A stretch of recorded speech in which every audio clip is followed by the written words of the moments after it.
Agora que a minha massa tá pronta, eu vou colocar ela numa manga de confeitar pra gente poder fazer aí os formatinhos para mostrar para vocês. Oi pessoal, agora eu vou ter que sobrepor a minha voz, porque na hora da edição eu vi que nesse momento o microfone parou de gravar.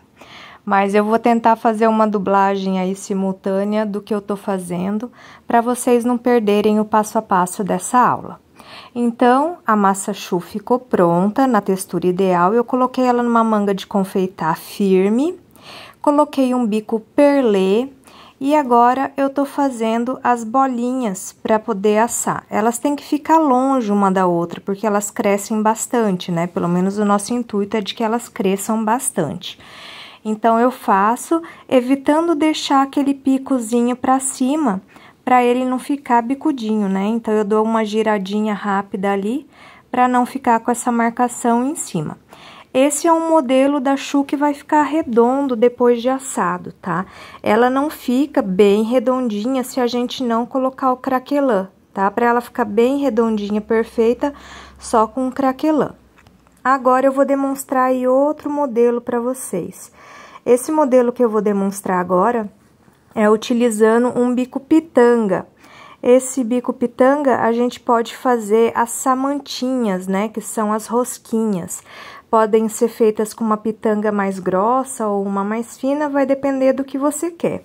Ou até uma bem grandona para fazer uma Paris-Brest, né? Recheada aí com creme bem gostoso. Então, aí foram feitas as rosquinhas, que depois eu coloquei açúcar por cima para ela ficar mais adocicada, já que essa massa é uma massa neutra. Mas vocês podem decorar com lâminas de amêndoas ou decorar com queijo, se vocês querem fazer uma versão mais salgadinha. Isso daí é opcional, tá bom? Agora eu vou demonstrar mais um tipo para vocês. Essa demonstração eu continuo com bico pitanga, mas agora eu vou pingar as carolinas. Ela vai ficar um pouco menos redonda que as que eu fiz com bico perlê. Mas se eu assar essas pitangas, né, e as outras do bico perlê, no forno elas vão ficar muito parecidas, tá? Porque como elas deformam durante a cocção, acaba não dando tanta diferença em fazer nesse formato com pitanga ou com um bico perlê. Em todas as assadeiras, nós usamos essas folhas de silicone. Mas se você não utiliza a folha de silicone, você pode estar passando uma camada bem fininha de manteiga. Agora, eu volto a utilizar o bico perlê e eu tô fazendo as eclairs, né? Que são esses bastões. Hoje em dia, né, tem utilizado muito a técnica de congelamento da massa para a eclair ficar mais perfeita. Então, é feito como se fosse uma linha comprida, né, contínua. Depois é cortado os tamanhos que você quer fazer essas eclairs e daí é colocada ela para assar congelada. Também dá super certo, tá? Mas aí, como é uma aula que a gente tá fazendo tudo na hora, a gente já vai fazer os tamanhos já ideais aí de cada eclair. Para fazer a nossa bomba brasileira, né, que é a bomba que geralmente a gente recheia com creme de confeiteiro e bastante frutas, a gente já faz um formato mais farto aí, né, que vai ficar maior depois de assado. A gente pode estar utilizando essa técnica de fazer como se fosse uma molinha, né, onde a gente vai girando o bico e vai fazendo constantemente essa molinha, até dar um tamanho aproximado aí de uns 10 centímetros, ela vai dar um tamanho bom de uma bomba. Uma coisa muito importante que eu tô explicando aí para vocês é com relação à cocção. Quando a gente leva a massa choux para assar, o forno vai estar numa temperatura mais alta para ela ter um salto de crescimento.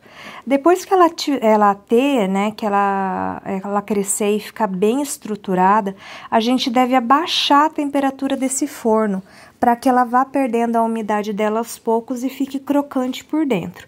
Então, sempre a gente coloca numa temperatura mais alta, acontece o salto de crescimento e daí depois a gente abaixa a temperatura com o intuito dela ficar sequinha.